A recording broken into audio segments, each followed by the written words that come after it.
So the subject is dreams. Why dreams? Because they feature in the Torah readings of the week, already starting a couple of weeks ago with the dream of Yaakov and the ladder and the angels going up and down. And of course, this week we have the dreams of Yosef, which are very, very prophetic, um, but also are kind of faithful in the sense that because of his dreams, it creates a level of animosity that is so high that he ends up nearly dying and ends up a slave in Mitzrayim, in Egypt. And then we have at the end of the portion the dreams of the butler and baker, Sarah Mashkim, Sarah Alfim. And finally, next week we're going to read about the dreams of Pharaoh himself, and those are really going to be, very faithful in that. That's going to determine, the future of humanity, the salvation from a drought, and of course Yosef's personal salvation when he's pulled out of the pit to interpret Pharaoh's dreams. So, kind of dreams loom very large, very central. And all these dreams seem to be powerful, prophetic dreams that affect and alter the course of history. But we all dream. Yeah, I think it's very healthy to dream, and I think if one doesn't dream for a period of time, sources say you should worry. It's not healthy. That means that you're missing a certain element. I don't know. They got all different names for sleep, but REM, I think, is the stage when dreams occur, when imagination uh, is strongest, and that's a healthy part of sleeping, as much as deep sleep and core sleep are essential components of sleep. So dreams are important in terms of what it does to your brain and your rejuvenation. But most of our dreams are totally insignificant. They're nonsensical. And I know psychology has got a lot, about dreams and where they're coming from and what they represent. But a lot of it is, I mean, a lot of our dreams are simply, what should I say? Nonsense. So how do we kind of work out what's significant and what's insignificant when it comes to a dream? Perhaps let's study the dreams you have just saved together first. That's a good starting point. If I can find. There's Yosef, and there seems to be sheaves of corn that are bowing down to him. He's lying there and dreaming, but this is what's happening. And um, he decides to share that dream with his brothers. That's the first of his dreams. So he says, "Hey, I had a dream, and I'd like you to hear this dream. Listen to me." And of course, that only makes them hate him even more. And the previous verse said that because of the preferential treatment his father seemed to have been giving him, and because of the special coat he had given him, there was already an underlying hatred. So the previous verse says, "Vaisnu oto," but then once he starts telling them his dreams, their hatred grows. And what is it? Here's a story: binding sheaves in the field, and then my sheaf stands up, remains upright. Your sheaves gather around and bow down low to my sheaf. And his brothers say, "Do you mean to actually reign over us? What is this? Why are you having dreams like that?" As a result of that, they hate him even more. So there's already this simmering hatred, and the dreams do nothing to fix that up. And in fact, when they will later in the story see him approach, because his father had sent him along to see how they were. They were tending to the sheep in Shechem, and he wanted to know how they were doing. Then they actually say, "Hine Baal hachalamot hazeh." Here comes the dreamer. Here comes the one who has all these dreams. He's coming now. Let's see. We're going to kill him and see how his ambitions, his dreams, his dreams of ruling over us what's going to happen to those ambitions, to those dreams, to those aspirations. Then there's a second dream.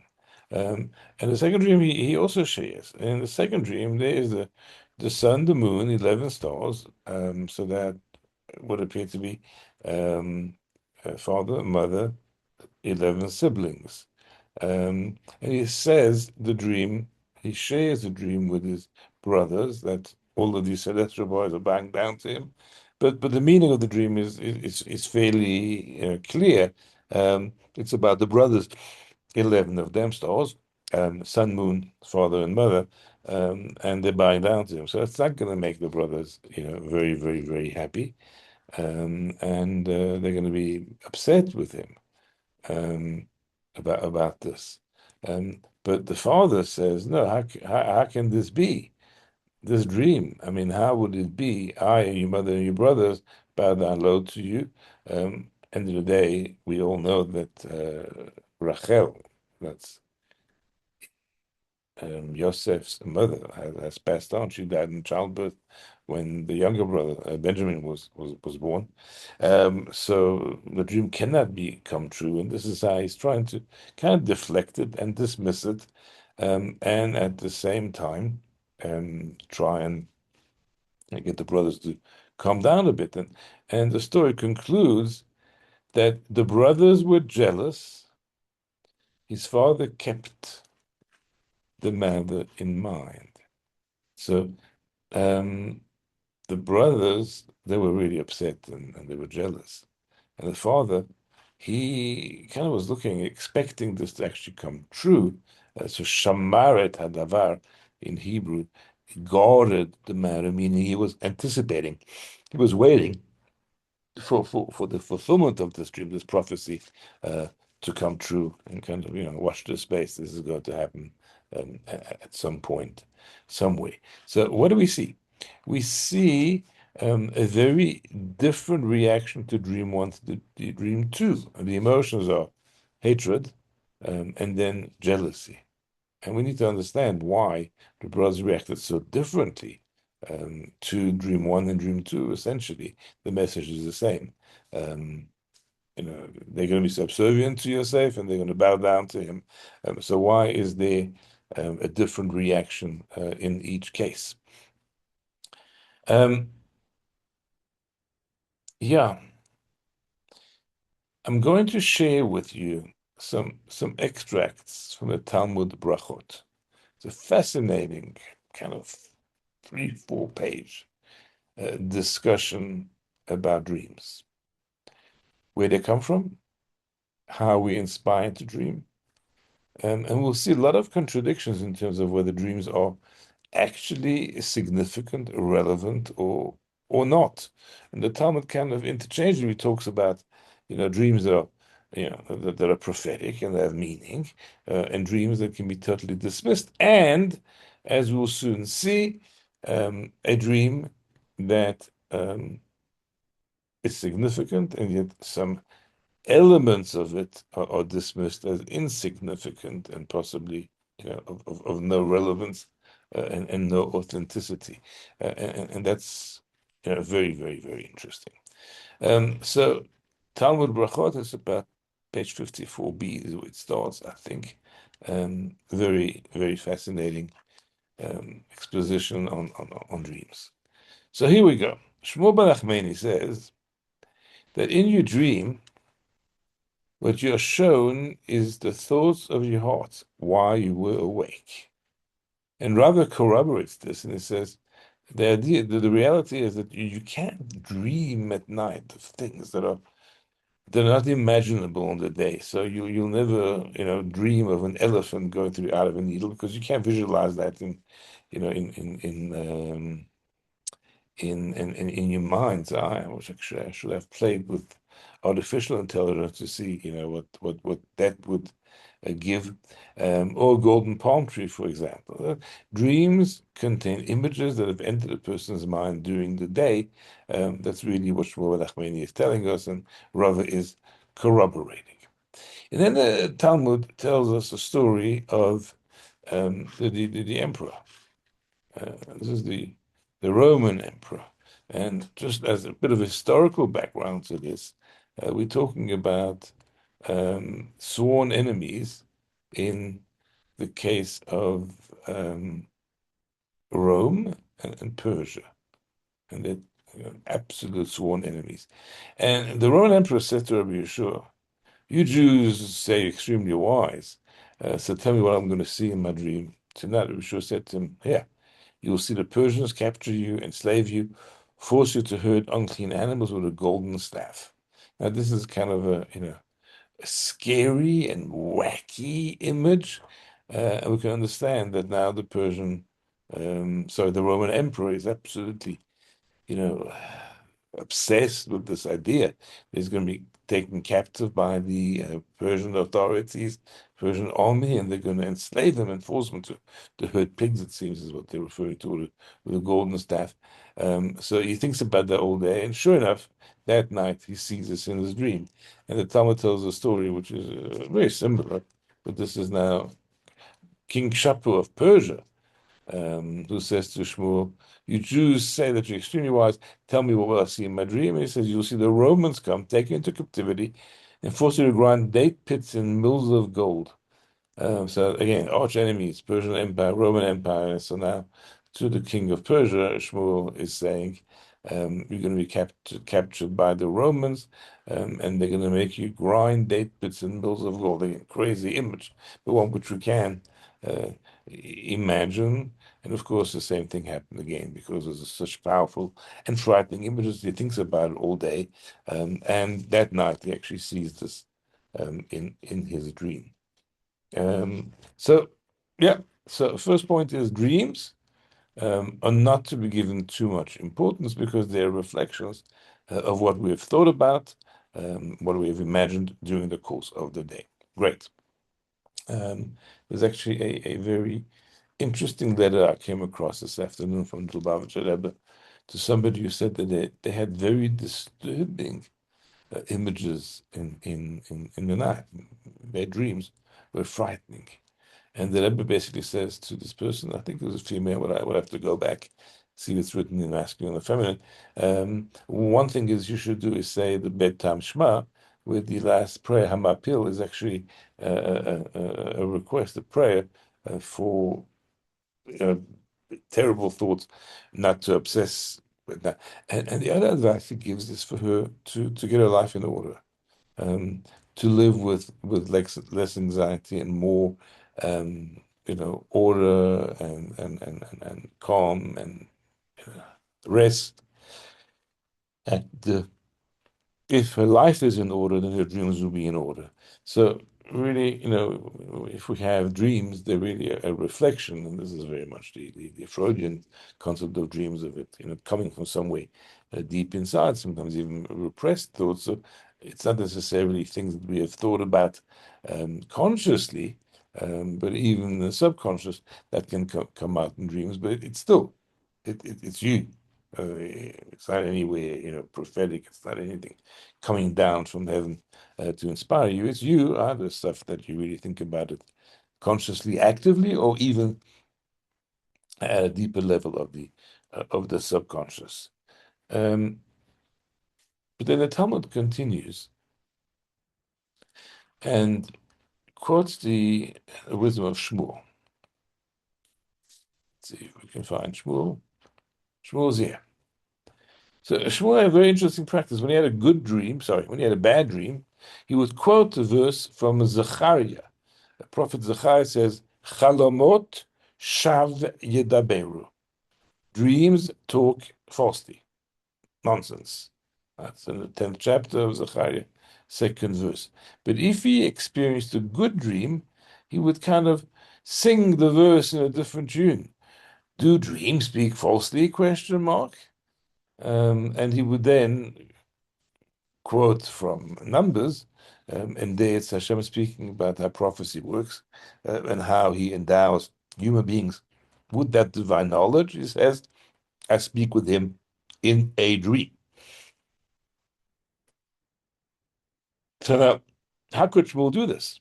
How could you kind of pick and choose whether a dream is good or dream is bad. And he would say, dreams speak falsely and kind of do away with his dream, push away his dream. And if it was a good dream, then he would say, and the Talmud launches into a discussion about how interpretation of dreams, whether third party or self-interpretation of dreams is very relevant and important. Rava, he kind of looks at the dream, at the verses, and he says, "I don't understand." We had the one verse that says, "I speak with him in a dream," and then there's the other one that says, "Dreams speak falsely." And the Talmud says there are two kinds of dreams. There is something which is a dream that comes by means of an angel, and there's also a kind of a dream that comes by way of a demon. So if it's a malach, then that is a dream that is kind of prophetic, um, and that I speak with him in a dream. But if it is kind of a demon that comes to inspire a dream, then it's the dreams that speak falsely. It has no importance. Um, yeah, point remains that there are dreams that are significant, and there are others that are dismissed as nonsense. But dreams do have. Um, Talmud tells us that if a person has a bad dream, you shouldn't just dismiss it. I mean, the best is to go and tell the story to a dream interpreter, good friend, rabbi, spouse, somebody who's going to kind of spin it around and find something positive about the dream. That's ideal. But sometimes we are so um, kind of concerned, worried about the dream, and we cannot find peace, and we can't be satisfied with somebody just spinning it around in a positive way. So there's a concept of tanit chalom, that's a fast for a dream. So if you've experienced a terrible dream, fasting from the time you wake up for the day, that is kind of to take the edge of any divine decree that could see to the dream turning into a reality. So you fast, and fascinatingly, halacha. If you have a terrible dream on a Friday night and you wake up on Shabbos morning, what do? You're not allowed to fast on Shabbos. So the answer is you do fast on Shabbos. You're allowed to, because the pain caused by that dream is going to be so considerable, and the pain of doing without food is kind of very little in comparison. But the joy of being allowed to transform the dream in a positive manner, that is that's the honor of Shabbos. So on a regular Shabbos, you would not fast, and you would honor Shabbos with lavish meals and good food. But on a Shabbos where you woke up with a bad dream and that dream is haunting you, and you're worried about the consequences of that dream materializing, then the pleasure of Shabbos will be of not eating. And then just so if a person fasts on Shabbos because of a dream, they should then fast another day during the week to atone for having fasted on Shabbos, which is obviously not the ideal thing to do. We do have a prayer, we say it a few times a year, where we ask Hashem to transform all our dreams into a positive. It's a Ribono Shel Olam, it's a prayer that's said while the Kohanim duchen. And while they stand there and doing the ayayayis, then if you look at your siddur, there's a little paragraph which the congregation reads, in which it says, "Master of the universe, I had a dream, I don't know what to do. Please transform it into something positive, something peaceful, something healing, etc." We say that as a matter of course, every time we do, that we said that we say, let's try again. Every time we duchen on the festivals, we say that Ribono Shel Olam, which is a prayer reaching out to the Master of the universe and asking him to transform our dreams into bracha. So there's an acknowledgement that dreams is something that we attach a lot of importance to, that we're concerned about, and we told how to deal with the situation of dreams that we see as incorrect and bad to us, so we can somehow transform them into something which is better. Back to our Gemara there in Brachot. So there's a verse here, Jeremiah. The prophet has a dream and then tell a dream, and if he that has my word, let him speak my word faithfully. So prophets cannot withhold dreams. Then Jeremiah adds the following: what has the straw to do with the grain? Says the Lord. So the Gemara says, well, what's the connection between straw and grain and the dream? And Rabbi Yochanan says, quoting Rabbi Shimon Bar Yochai, it's impossible for grain to grow without straw, so it's impossible to dream without idle matters. So even dreams that are prophetic, but there's something there that can be dismissed. So you can actually take a dream and split the dream. And here's an example of a dream that is accepted, but not in its entirety. So here's a man who is very upset because he doesn't know where in a family, fortunes are. He knows that his father was a wealthy man, and left a lot of money, but he can't find it anyway. And then, yeah, he has a dream. In the dream, he's told, his father comes to him in the dream, somebody else. Yeah, this is the amount of money that is put away. The treasure chest is in the garden in such a place.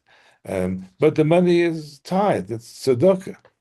So this guy wakes up, 5 a.m., he's in his pajamas, digging in the garden. Sure enough, he finds a treasure chest. And the amount is absolutely the amount that was revealed to him in the dream. But then, the question is, does he have to give away the money as a tithe to tzedakah?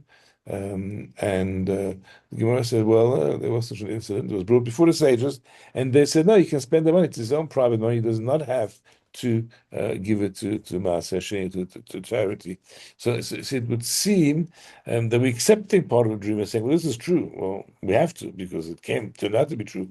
But we can dismiss, and we don't accept it in manners of practical halacha. So, yeah, fascinating that we take part of a dream, we dismiss part of a dream, yeah.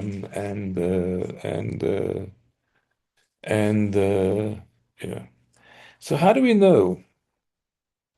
How do we know if a dream is prophetic or not? Well, you gotta merit prophecy. Gemara says that since the destruction of the Second Temple, prophecy became the premise of fools. So one doesn't, easily go around saying, "Yeah, I had a prophecy." What was that? I have a dream. I had a dream. Um, and of course, that's Martin Luther King Jr. I don't know how he ended up in my share, but there he is. Yeah, dreams, visions. It's not the kind of dream we're talking about here, but we have very often dreams, and they're unlikely to be prophetic. You have to merit prophecy. When do we pay attention to a dream? Well, yeah, as we said, as Gemara showed us, dreams are often reflections of our thoughts, of our aspirations, our own stuff that comes out. So what we dream of is what we dream about in the night, and that's that's one reason. So if the dream that we have could not possibly be an extension of our aspirations, our thoughts, that's the one sign. The other sign is if it's a recurring dream, if it's happening more than once, then Somebody is trying to tell you something. And let's go back and look at the two dreams of Yosef and see if we can now make sense in terms of the reaction of the brothers in each case. So dream number one, remember what the reaction was? Hatred. They're not happy.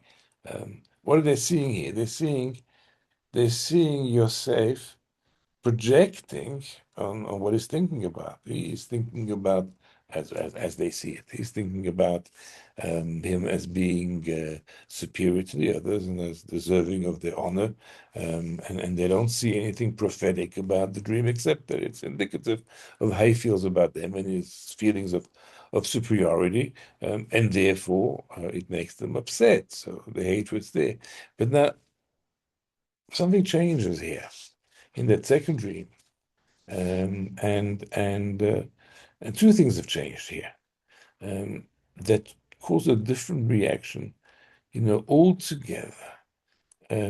What happens in the second dream? Well, for one thing, it's a recurring dream at this stage. It's happened the second time. So, hey, wait a second. Maybe this is not just an aspiration of Joseph. Maybe this is not just a reflection of how, Yosef feels about, his relationship with him. There's something to it because it's happened again. Then there's something more. There's something about this dream that tells us it couldn't have been his kind of daytime aspirations, his deepest longings.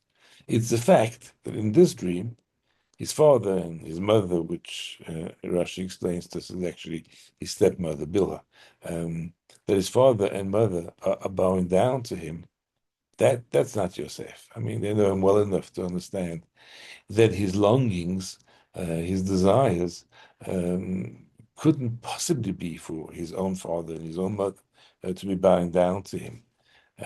So it makes them think, wait a second.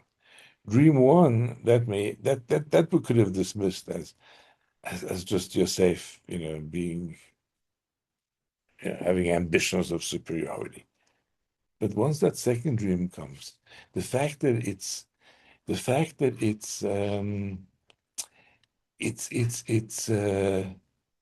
not a reflection of his ambitions, because his father and mother. Plus, it's recurring. This might just be prophetic. And of course, that brings about jealousy. Why him, and why is it being foretold that this is going to be it? This is the Or HaChaim, and this is his commentary on this verse. The brothers were jealous when they heard the second dream. They backtracked from accusing Joseph of wanting to be ruler all over them, for they agreed that Joseph could not have aspired to rule over his own father, and the fact that he had such a dream, however, indicated that he received the message from heaven. So suddenly, you've got to concede that these chalomot, these dreams, are not just something about Yosef expressing itself, but it may very well be a divine sign that caused rather than an anger at Yosef, jealousy at the fact that he was going to marry that and that they were going to be left behind. I wish you a very good night, a happy Hanukkah, and great holidays. We'll see you, please God, a little bit into January. You'll just watch your WhatsApps. Thank you. Thank you, Rabbi. Thank Thank you. Good you. Have a safe Thank you. trip. Enjoy Thank you, your Rabbi. time. Pleasure. Thanks very much, Rabbi. Yes, Thank thank you, you. Rabbi. Have a wonderful holiday and send our best to everybody over there, please. Thank you very much. Thank you. Yeah. Thanks. Cheers, everybody. And a good Shabbos. And a happy Hanukkah. Happy Hanukkah. Bye.